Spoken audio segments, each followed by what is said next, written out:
kita renungkan lanjutan kajian surah Maryam yang akan disampaikan oleh Ustaz Iril. Kepada beliau waktu dan tempat dipersilakan. Shallu ala nabi sallallahu ala Muhammad. Allahumma sholli. Bismillahirrahmanirrahim. Assalamualaikum warahmatullahi wabarakatuh. Waalaikumsalam. Alhamdulillahirabbil alamin. Allahumma shalli ala sayyidina Muhammadin Allahumma wa sholli ala alihi wa sahbihi ajma'in. Amma ba'du. Alhamdulillah, puji beserta syukur marilah sama-sama kita panjatkan kehadirat Allah Subhanahu wa taala yang telah memberikan kepada kita nikmat sehat, nikmat hidayah dan taufiknya sehingga kita bisa kembali hadir dalam rangka mengkaji tafsir Al-Qur'an yang insyaallah pada kesempatan kali ini kita akan melanjutkan surah Maryam ayat ke-54, di mana di dalam ayat ini Allah Subhanahu wa taala berfirman, "Wadhkur fil kitabi Ismail innahu kana shadiqal wa'di wa kana rasulan nabiyya wa kana ya'muru ahlahu bis-shalawati waz zakati wa kana inda rabbih mardiyya."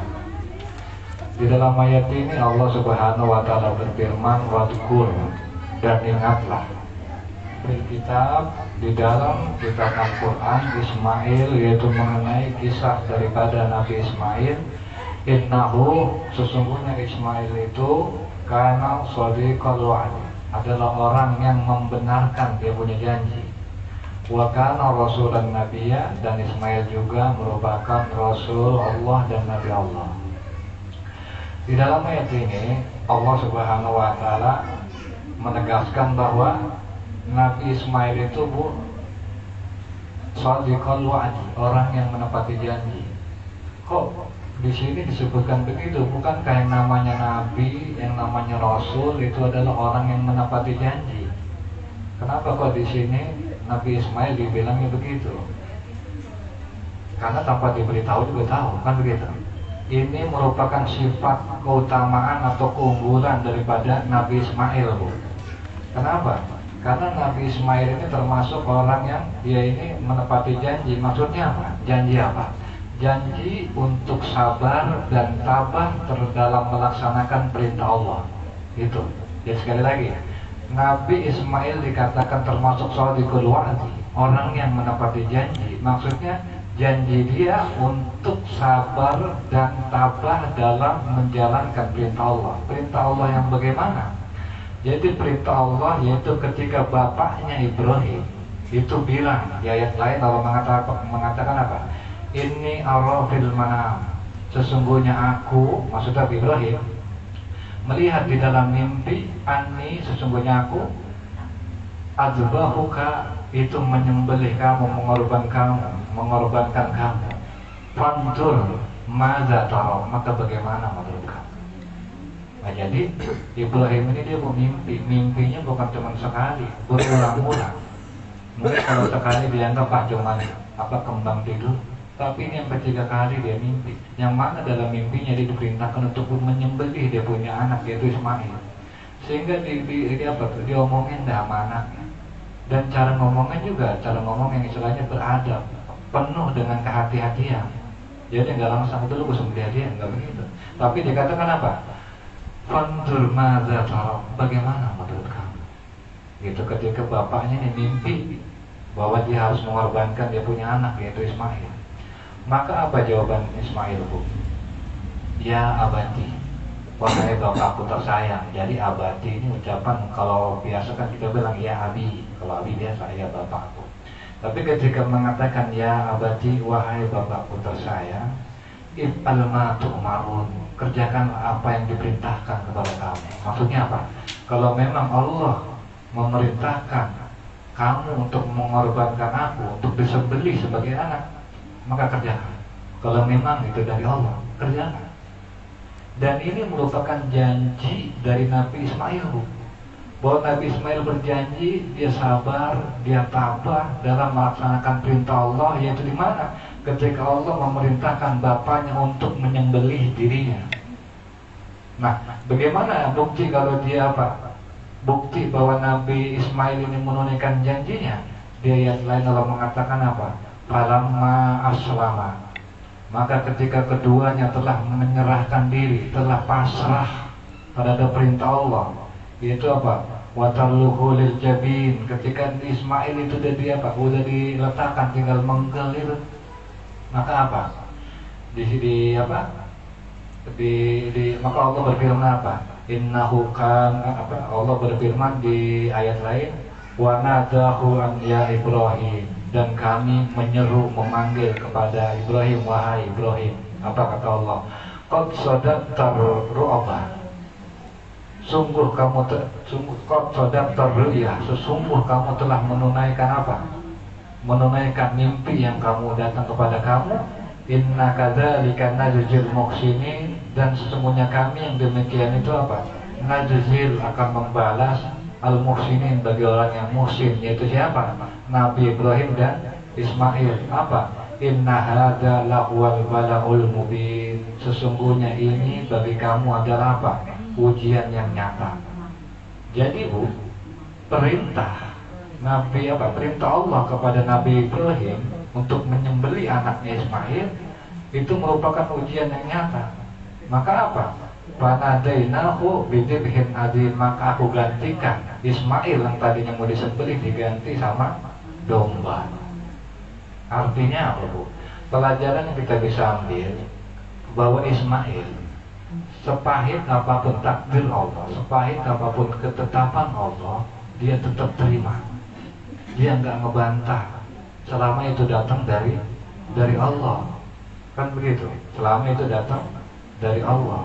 Nah, yang di sini di Syahrawi mengatakan wa hadhihi laqtatun Qur'aniyah. Ini merupakan gambaran yang diberikan oleh Quran, tu'allimuna annal muslim idza istaslam liqada'illah, bahwa mengajarkan bahwa muslim itu harusnya itu istislam, berserah diri, pasrah terhadap apa? Liqada'illah, terhadap ketentuan daripada Allah, waradiya biqudrah, dan juga ridho terhadap qadar yang ditetapkan Allah. Maka ketika itu apa, Bu? Ketika misalnya kita ridho dengan ketentuan Allah, kita pasrah dengan takdir yang Allah tetapkan, fasaufa, maka kita akan mendapatkan yazid samaratu hadzal istislam. Itu apa? Menuai balasan kebaikan daripada kesabaran kita, daripada redonya kita menerima ketentuan Allah. Tapi kalau misalnya sini dikatakan, Syarawi mengatakan, walladzina yutilu amadun qada 'alan nasi annahum la yardun. Kalau misalnya manusia itu enggak redo, maka dibikin itu manusia tadi apa? Berbelit-belit urusannya, makin rumit dia punya urusan. Kalau misalnya dia enggak redo sama ketetapan Allah, sepahit apapun ketetapan Allah, mau enggak mau redo. Kenapa? Ketetapan Allah buat manusia, buat kita terutama orang-orang beriman, itu enggak ada yang buruk. Makanya Syekh Syarawi mengatakan bahwa nggak sedikit adanya orang tua yang dia ditinggal sama anaknya, meninggal karena masih kecil. Itu terkadang orang tua sedihnya bukan main, sampai dia bilang apa, ya Allah, kenapa lu mati toh? Lu belum merasakan nikmat, lu belum merasakan masa muda. Maka kalau kata Syarawi apa? Nikmat apa yang dia maksud? Masa muda bagaimana yang dia maksud? Padahal justru ketika dia punya anak masih kecil diambil sama Allah, ini sebenarnya bentuk penyelamatan Allah terhadap dia punya anak. Kenapa? Karena Allah menyelamatkan dia punya anak daripada kotoran dan godaan dunia yang jarang sekali orang itu bisa melalui, lulus jarang. Buktinya apa? Kita lihat anak-anak sekarang udah banyak jauh dari tuntunan Allah. Itu kan berbukti bahwa apa? Bahwa anak-anak zaman sekarang udah nggak selamat dari godaan dunia. Kalau misalnya anak lo diambil sama Allah, maka bersyukur. Kenapa? Karena Allah menyelamatkan anak lo daripada godaan dunia yang gak semua orang bisa lulus. Kalau misalnya dia punya anak, misalnya meninggal dari kecil belum balik, itu kan otomatis langsung dia jadi pelayan surga. Jangankan apa ya, Kita juga nggak yakin, belum tentu kita juga boleh jadi pelayan surga. Masuk surga juga kita belum tentu. Tapi kalau anak kita yang meninggal ketika dia kecil, itu udah pasti jadi pelayan surga. Maka ketika misalnya anak meninggal, kalau nggak ada itu sayang. Justru ketika anak itu meninggal apa? Itu merupakan bentuk. Dan kalau kita tahu tentang nikmat besar itu, bisa jadi kita berharap mati. Kenapa gua nggak mati dari waktu kecil? Kalau kita sadar, buktinya apa ya? Buktinya kita sendirilah. Kita jalanin hidup kan betapa susahnya, capeknya. Terkadang jadi orang benar susah banget. Bener nggak bu? Susah. Pengen punya lidah yang nggak comel, ngurusan orang susah. Pengen raat sama suami yang kadang-kadang ngeselin susah. Pengen akur sama tetangga yang kadang nyebelin susah. Itu merupakan ujian daripada dunia dan kita semua belum tentu bisa melaksanain. Tapi makanya ketika anak itu meninggal, itulah bentuk penyelamatan Allah terhadap anak kita. Makanya orang atau ibu-ibu yang pernah merasakan ditinggal anak bersyukur, itu merupakan bentuk penyelamatan. Itu bisa jadi celengan buat ibu-ibu nanti di akhirat. Begitu bu ya. Dan juga di sini soal apa yang perlu kita sama-sama tahu bu, bahwa kunci kalau kita pengen husnul khotimah, sekali lagi saya bilang di pembahasan juga sebelumnya saya bilang, yaitu apa bu? Kita redho sama ketetapan Allah. Kenapa? Karena kalau nanti ibu udah ngerasain yang namanya sakaratul maut, itu Allah gambarkan di dalam Al-Quran itu sangat-sangat apa? Sangat mengerikan. Yaitu di dalam surah Al-Qiyamah dikatakan apa? Idza balagatit taraqi, yaitu apa? Ketika napas itu udah sampai tenggorokan, ya kan? Wa qila man raq, maka apa? Bertanya malaikat, siapa yang bisa sekarang nyembuhin lo? Siapa yang bisa nyelamatin lo sekarang? Ketika udah napas sudah di dalam tenggorokan, malaikat bertanya siapa yang bakal bisa nyembuhin lo? Dokter mana? Maka ketika itu udah kita nggak bisa ngomong apa-apa. Wa dhanna annahul firaq, maka ketika itu kita yakin bahwa itu adalah saat kita berpisah dengan orang-orang yang kita cinta. Kita cuma bisa udah ngeliat doang, kita udah nggak bisa ngomong apa-apa. Kita yakin kita udah bakal mati. Maka apa? Wa taqatis suqi bis-suq, maka ketika itu dempet dia punya betis. Saking apa tuh meregangnya itu sakit, sampai betis kanan betis kiri nempel trek. Saking apa? Keretang. Saking sakitnya itu, sahabat tuh yang Allah gambarkan di dalam Al-Quran. Tapi kalau misalnya kita orang beriman bu, ya agak ringan lah. Salah satu bentuk ringannya, ini ringannya, ngomong ringannya orang meninggal. Kalau kata Rasulullah apa? Al-mu'minuna yamutuna bi'arikil jabin. Seorang mukmin ketika dia meninggal apa? Bi'arikil jabin, itu dahinya, dia punya dahi keringetan. Itu saking ringannya, saking ringan dan sakit, dahi itu keringetan. Makanya ciri-ciri daripada orang mukmin ketika dia meninggal, dia dahinya keringatan. Karena apa bu? Karena dahi yang berkeringat bagi orang mukmin itu memiliki dua tanda. Yang pertama, tanda pertama saking beratnya itu sakaratul maut, saking sakitnya sampai dahi itu berkeringat. Dan juga tanda yang kedua merupakan itu pertanda baik buat almarhum. Dan syukur tahadus bin ni'mah almarhum ibu Edi nanti pak, dia layaknya emang itu saya saksikan dia punya dahi keringetan. Dan itu merupakan salah satu ciri yang Rasulullah sebutkan. Kalau orang beriman itu salah satu ciri ketika yang meninggal itu dahinya itu basah keringetan. Itu merupakan ini sakit-sakitnya. Itu udah paling ringan itu. Bagaimana kalau misalnya nggak mudah-mudahan kita termasuk husnul khotimah? Kenapa bu? Yang namanya redho merupakan kunci kita husnul khotimah. Kenapa? Di dalam ayat lain Allah mengatakan apa? Ya ayyatuhan nafsul mutmainnah, wahai jiwa-jiwa yang tenang, irji'i ila rabbik, keluarlah kamu atau menuju kepada Tuhanmu, radiyatan mardiyah, dalam keadaan kamu ridho dan diridhoi oleh Allah. Jadi kuncinya kalau kita pengen redho, diridhoin sama Allah, ya ibu harus redho dengan ketetapan Allah. Ikhlas ibu terima benar dengan ketetapan Allah. Nah lantas bagaimana bu cara kita pengen redho? Ya bu ya, kita kan pengen redho nih, tahu bagaimana caranya kita pengen redho. Kalau kita udah redho, maka Allah bakal redho. Nah caranya diajarkan oleh Nabi Ismail. Ketika itu Nabi Ismail bilang apa? Ya abadi if'al ma tu'marun, wahai bapakku, lakukan apa yang Allah perintahkan. Kalau memang hai harus dipenggal-penggal. Tapi apa? Bentuk husnuzonnya, bentuk apa? Bentuk jawaban daripada ini Ismail, satajiduni insyaallahu minas sabirin. Mudah-mudahan engkau menemukan aku insyaallah termasuk golongan orang-orang yang sabar. Artinya apa, Bu? Nabi Ismail husnuzon sama Allah. Mudah-mudahan kalau misalnya itu kamu lakukan, insya Allah mudah-mudahan kamu akan menemukan aku, insya Allah bersama orang-orang yang sabar. Jadi kunci pengen mendapatkan redho, pengen apa? Bisa redho terhadap ketetapan Allah. Apa, Bu?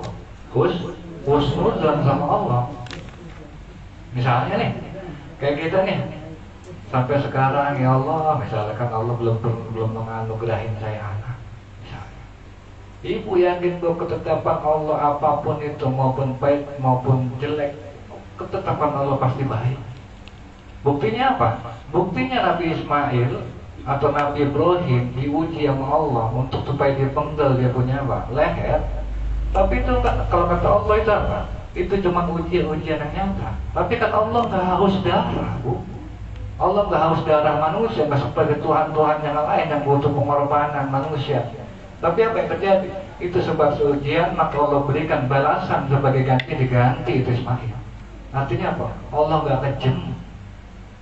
Maka apapun yang Allah tentukan, misalnya jika Allah bermanfaat kita anak, kita yakin la'allahu khair. Mudah-mudahan dengan gua gak punya anak, la'allahu khair, di sini ada kebaikan. Yaitu apa? Kita bisa lebih sabar. Bisa jadi kalau Allah kasih anak, misalnya anak kita gak benar, kita ikut-ikutan gak benar, masuk neraka kita, naudzubillah. Maka apa? Berprasangka baik pada Allah, la'allahu khair. Mudah-mudahan ini adalah ada kebaikan di sini.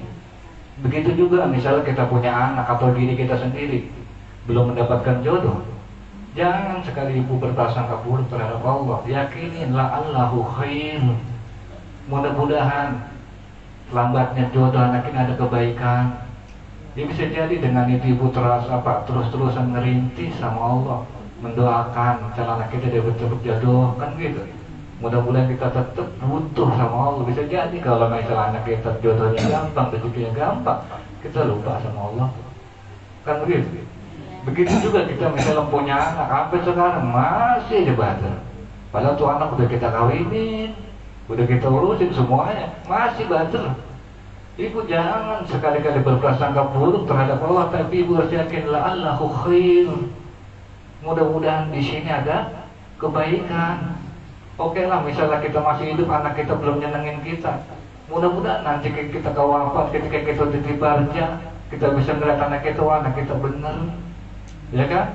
Yang akhirnya apa? Kita sebagai orang tua, karena anak kita bader, doain anak terus, ya kan? Kita doain, bisa jadi kalau anak kita benar, boro-boro kita doain. Yang ada kita sombong, kita orang mau anak gua no, Ustaz misalnya, kan begitu. Makanya ketika si anak benar, jangan sekali-kali menganggap takdir Allah untuk redho, terima la'allahu khair. Terus apa lagi? Punya suami ya Allah, punya suami nyebelin banget, nggak tahu tanggung jawab, ngeselin, yang ada nyakitin gitu kalau kata manja. Ya udah, misalnya begitu keadaannya, ibu harus tetap yakin redho la'allahu khair. Mudah-mudahan di situ ada kebaikan. Jangan dikira Bu punya suami nggak benar, ibu nggak berhak masuk surga. No, buktinya istri Fir'aun, Asia, ya kan? Bagaimana nggak benar itu lakinya Fir'aun. Tapi apa? Asia dan menjadi ahli surga. Jadi nggak ada alasan. Begitu juga ya, banyak Bu yang istilahnya hal-hal, suatu hal yang pahit dalam hidup yang menurut kita kayaknya ya Allah pahit, tapi sekali lagi yang ibu perlu yakinin la'allahu khair. Mudah-mudahan di sini ada kebaikan. Begitu Bu. Karena yang namanya hidup pun namanya takdir Allah, apapun itu sepahit apapun takdir Allah itu bisa dimaknai dan tergantung bagaimana kita mau memaknai. Seperti misalnya kayak saya misalnya dulu nyari jodoh, misalnya susah. Nah, atau berjodoh kita disakiti sama perempuan. Mungkin dulu saya memaknai itu adalah sebuah musibah. Mungkin saya dulu memaknai itu adalah sebuah kesedihan. Tapi makin berubah waktu, Allah gantikan kita lebih baik. Artinya apa? Pemaknaan kita tentang jodoh, tentang hal yang sebutnya dulu kita pahami musibah, ternyata kita pahami ternyata anugerah. Alhamdulillah kita dapat pasangan yang lebih baik dari sebelumnya. Kan begitu. Tinggal tergantung bagaimana ibu mau memaknai hidup ini, terserah. Ibu mau memaknai itu musibah, terserah. Tapi kalau sebagai muslim, kalau pengen Allah kasih anugerah, itu tadi redo sama ketetapan Allah, sepahit apapun ketetapan Allah. Punya tetangga ngeselin, nyebelin, menyakitin misal kerjanya, ya udah jangan ibu sakitin balik. Kenapa bu? Karena kalau ibu pengen menjadi ahli surga, kalau kata Rasulullah nggak banyak, al-kafu anil azab, cukup jangan nyakitin orang. Artinya dia nyakitin, kita jangan sakitin balik. Kenapa bu? Karena kalau kata Rasulullah kalau pengen ke surga itu gampang, al-kafu anil azab, jangan nyakitin orang.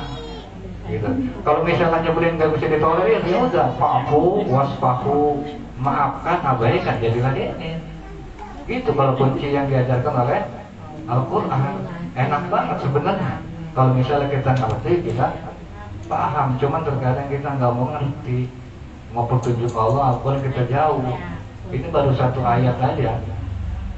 Pelajaran yang kita bisa ambil banyak sebenarnya. Begitu bu. Dan juga ayat yang terakhir, Allah Subhanahu wa taala mengatakan, wa kana ya'muru ahlahu bis sholati waz zakat wa kana inda rabbih mardiyah.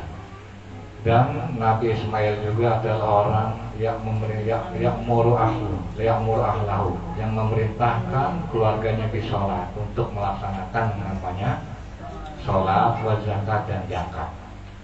Jadi adapun yang dimaksud di sini ahlahu yaitu apa? Zaujatuhu, yaitu istrinya. Tapi bagi kita bukan cuma suami, tapi anak juga merupakan bagian dari orang yang perlu kita ajak untuk namanya sholat. Karena biar bagaimana bu, sholat ini merupakan hal yang sangat penting di dalam agama. Nggak ada yang namanya sholat itu keringanan untuk meninggalkan, nggak ada. Makanya dalam rukun Islam itu dua hal yang nggak boleh ditinggalin oleh seorang orang beriman, syahadat sama sholat. Ya kan, kalau misalnya nih, kalau puasa bisa ditinggalin kalau kita sakit, diganti di hari yang lain. Zakat juga bisa, nggak apa-apa nggak ditanya kalau kita orang susah. Haji juga nggak masalah kalau kita nggak punya duit, karena haji hanya bagi orang-orang yang mampu. Tapi kalau sholat itu mau nggak harus, makanya di situ dikatakan rukun Islam, bukan rukun muslim, kan gitu. Makanya sholat itu nggak ada alasan ditinggalin. Dan bahkan perintah sholat yang datang dari Allah itu langsung. Kalau misalnya biasanya atasannya beda nilainya, atasan misalnya nyuruh kita, ngabarinnya beritanya lewat WA, ya kan, bu nanti datang ke kantor ya, Pak, bu nanti tolong ini selesaikan berkas-berkas yang saya kirim misalnya. Itu beda antara tugas yang datang misalnya, ibu tolong masuk ngadep ke saya. Artinya tugas yang disampaikan lewat WA dengan tugas yang diacaranya langsung, secara langsung, itu artinya apa? Beda urgentnya. Oh berarti lebih apa? Lebih penting yang ketika ngadep langsung. Nah sholat ini perintah Allah yang turun apa? Yang apanya? Allah diundang oleh Allah dari Masjidil Haram, Masjidil Aqsa, lalu naik Sidratul Muntaha. Ini saking pentingnya ini namanya sholat, makanya nggak ada alasan. Makanya alhamdulillah itu ketika pas penutupan pengajian kan saya bilang waktu itu bahwa yang namanya sholat nggak ada alasan untuk ditinggalkan. Bahkan ketika misalnya kita nih di rumah sakit, di ruang ICU, selang udah di mana-mana, mau wudhu nggak bisa, mau tayamum pun nggak bisa, maka ketika itu termasuk kategori waktu tohuren, orang yang kehilangan dua alat suci. Maka ketika kita nggak bisa wudhu, ketika kita nggak bisa tayamum, tapi kita masih sadar dan masih mampu sholat. Makanya ketika di rumah sakit, ketika almarhum masih ada, dia ngomong sama saya, alhamdulillah dia sholat, cuma nggak wudhu, nggak tayamum. Wah, berarti dia paham, dia ngerti waktu saya sampaikan di penutupan bahwa kita apa? Selama kita masih sadar, selama kita masih waras, walaupun kita nggak bisa kuat untuk wudhu, nggak kuat untuk tayamum, nggak mungkin, tetap sholat dilakuin. Karena biar bagaimana sholat nggak ada alasan untuk meninggalkan sholat, yang ada alasan untuk meringankan sholat, misalnya di perjalanan, ya kan? Misalnya kita ketiduran, harus diganti di hari yang lain. Dan juga Nabi Ismail adalah nabi yang juga cuma sekedar memerintahkan sholat, dia juga memerintahkan yang namanya zakat. Nah di dalam ayat Quran banyak antara zakat dan sholat ini digabungin, ya kan? Kenapa kok zakat dan sholat ini digabungin? Karena sholat ini adalah bagaimana kita menjalin hubungan yang baik antara kita dengan Allah. Sementara zakat adalah bagaimana kita menjalin hubungan baik antara kita sama manusia, yaitu dengan berbagi. Dan itu juga merupakan arti bahwa zakat ini penting, sehingga direndengin namanya sholat. Kenapa Bu? Karena zakat kerap kali diabaikan oleh kebanyakan orang.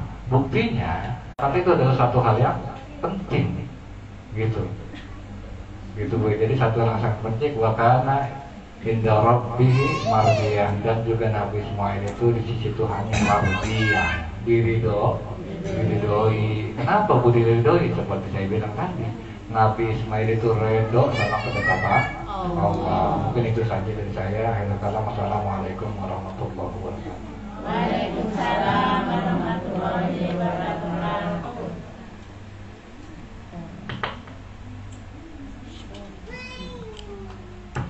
Tes.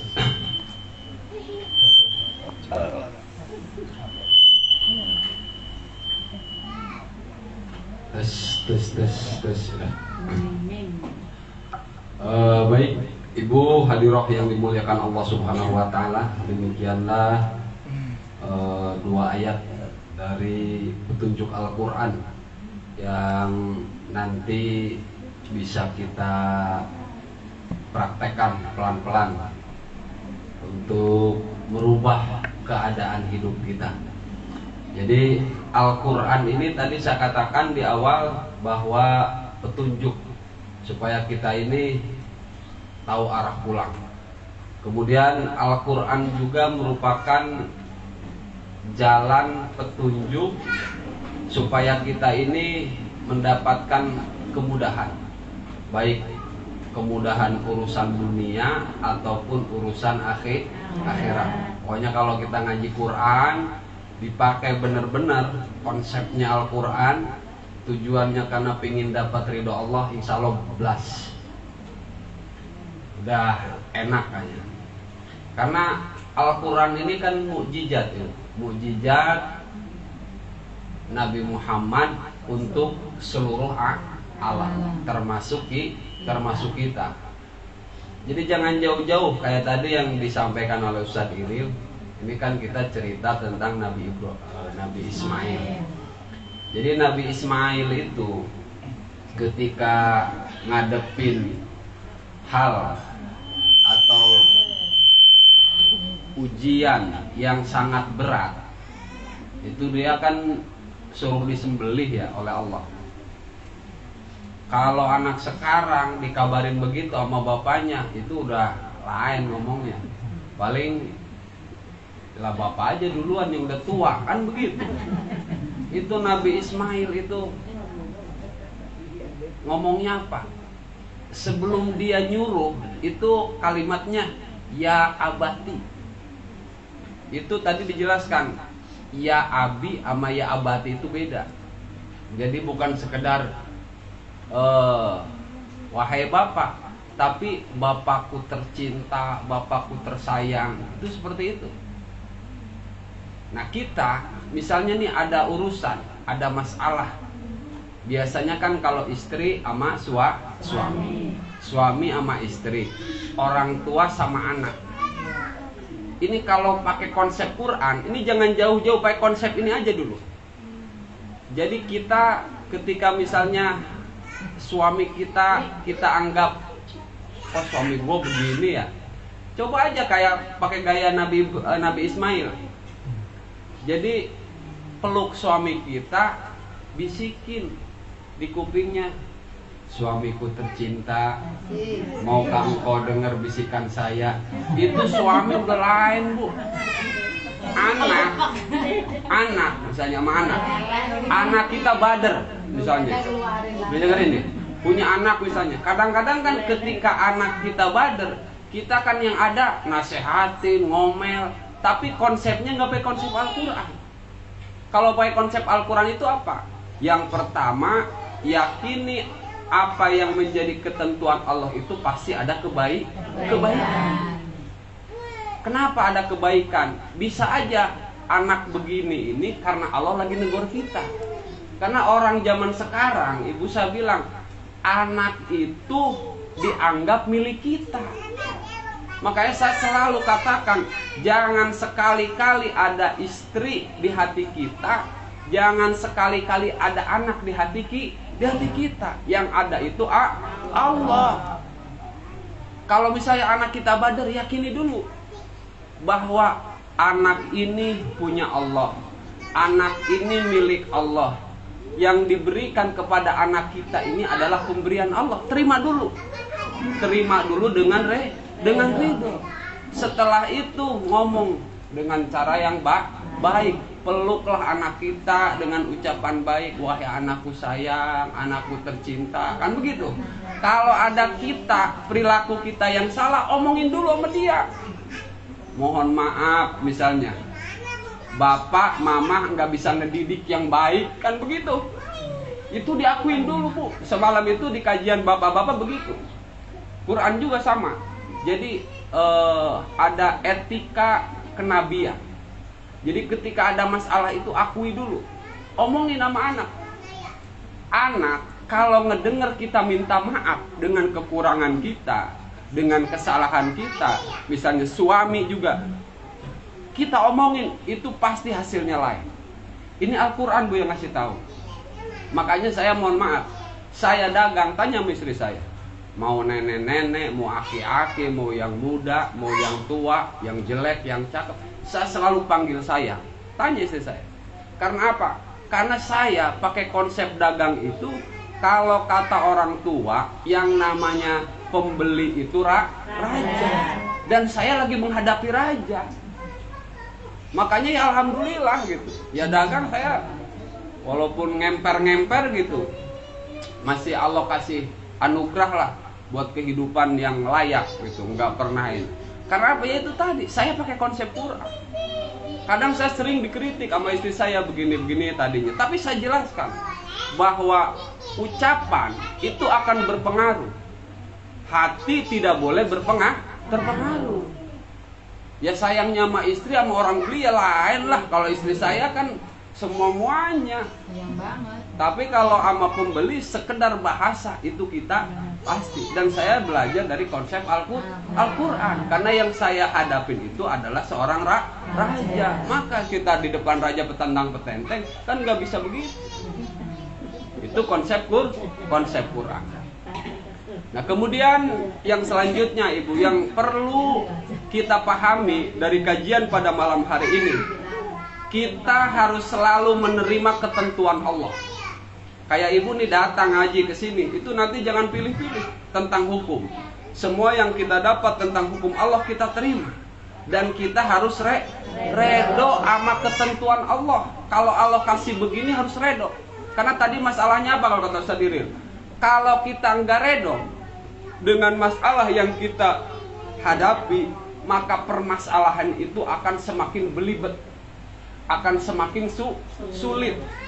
Ketidakikhlasan kita dengan ketentuan Allah itu akan menjadikan permasalahan semakin rumit. Maka kita harus selalu ikhlas. Kalau kita ikhlas, kita akan bisa memasrahkan segala urusan itu kepada Allah. Kita harus meyakini bahwa ketentuan Allah itu pasti yang terbaik. Pasti ada kebaikan. Terkadang sesuatu itu tidak menjadi baik karena pengelolaan kita. Jadi jangankan Bu dikasih anak bader, jangankan dikasih hidup susah, dikasih anak soleh, bisa aja itu jadi mudorot. Bisa Bu. Misal nih, anak kita pinter, duitnya banyak, soleh, orang tuanya ngagul aja, itu kan nggak baik. Karena apa? Karena dia tidak meyakini itu punya siapa? Punya Allah. Makanya yakini dulu, hidup ini punya Allah. Kalau kita yakin hidup ini punya Allah, kita akan mudah menjalani hidup ini. Yang menjadi sulit ini kan kita ngerasa punya, ngerasa memiliki. Kadang suami punya kita, anak punya kita, harta punya kita. Ini yang jadi masalah. Makanya kita ngaji itu supaya kita tahu siapa kita, siapa Allah. Jadi jangan dicampur-campur.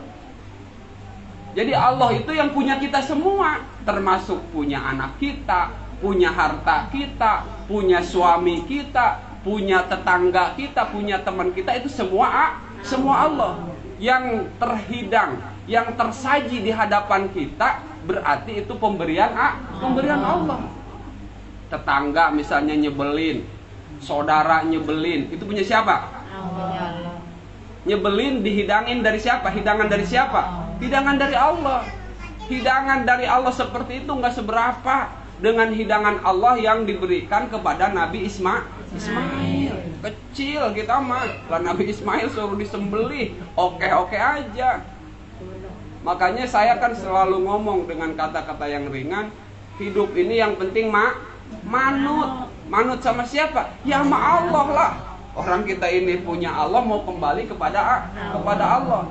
Makanya nanti ujungnya kalau kita selalu manut, ketika tadi dibacakan ayat surat Al-Qiyamah yang dibacakan oleh Ustaz Iril, ketika malaikat ngabarin, siapa yang bisa nyembuhin penyakit lu sekarang?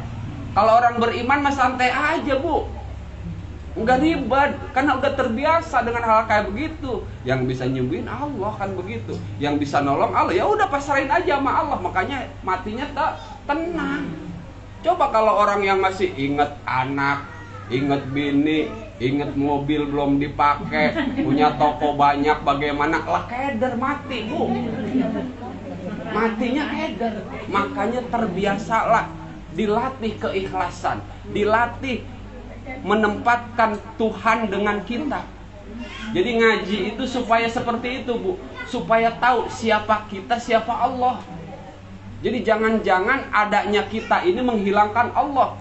Baru dikasih duit sedikit, dikasih kemewahan sedikit, udah lupa Allahnya. Yang ada harta kita, yang ada suami kita, yang ada anak kita. Itu kan seperti itu kita. Nah, kita ngaji ini untuk mengawal kehidupan kita.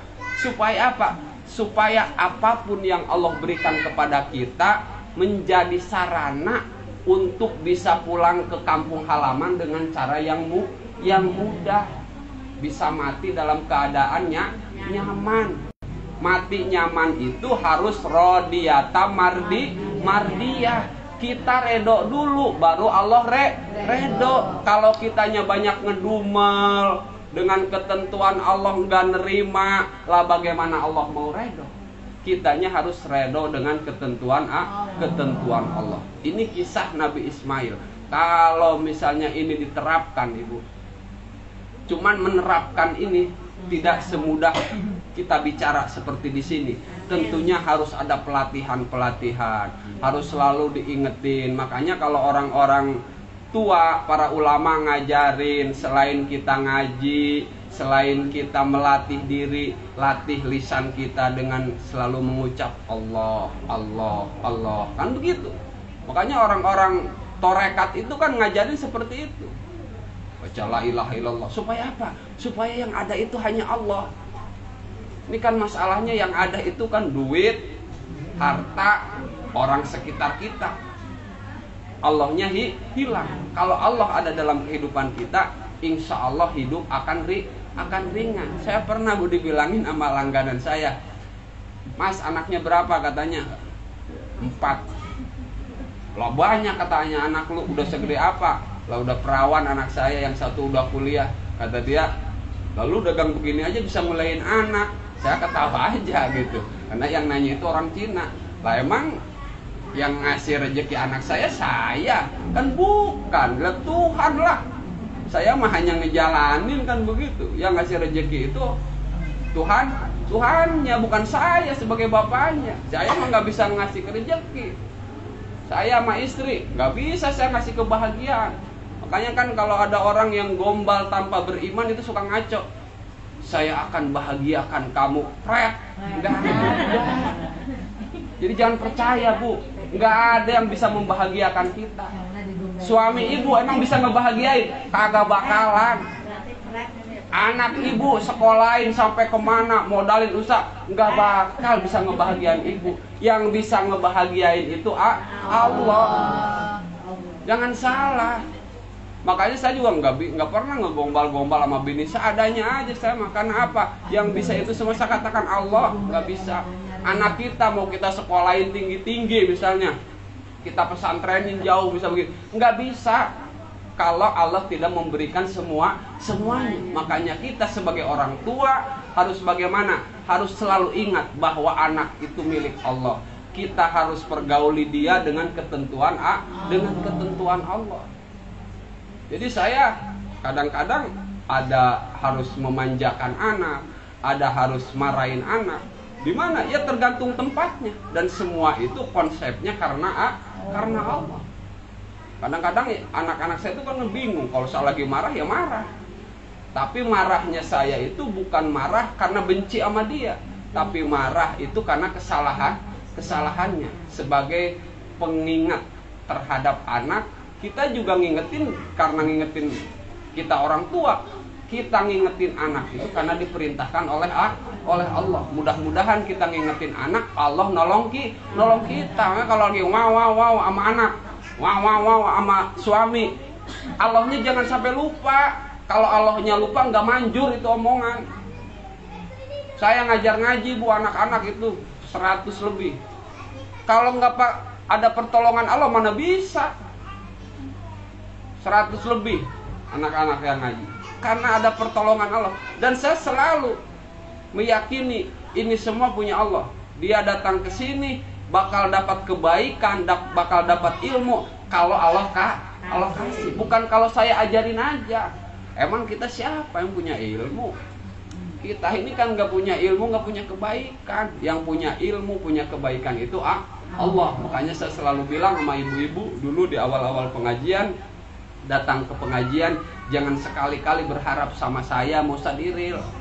Lah saya mau sadiril, lah saya aja masih banyak kurang, masih banyak butuh. Ibu berharap sama saya nggak bisa. Berharapnya sama siapa? Sama Allah. Tugas ibu datang aja karena Allah dan berharapnya kepada Allah. Jangan sekali-kali berharap sama ustad. Kalau berharap sama ustad gak dapat ilmu.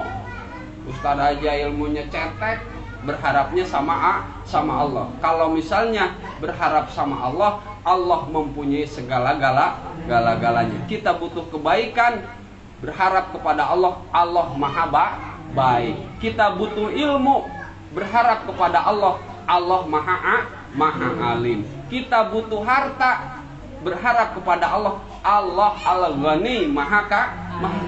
Semua sama Allah subhanahu wa ta'ala. Mudah-mudahan setelah mengkaji 2 ayat ini, kita semakin bisa merenungkan, memikirkan makna kehidupan ini, agar segala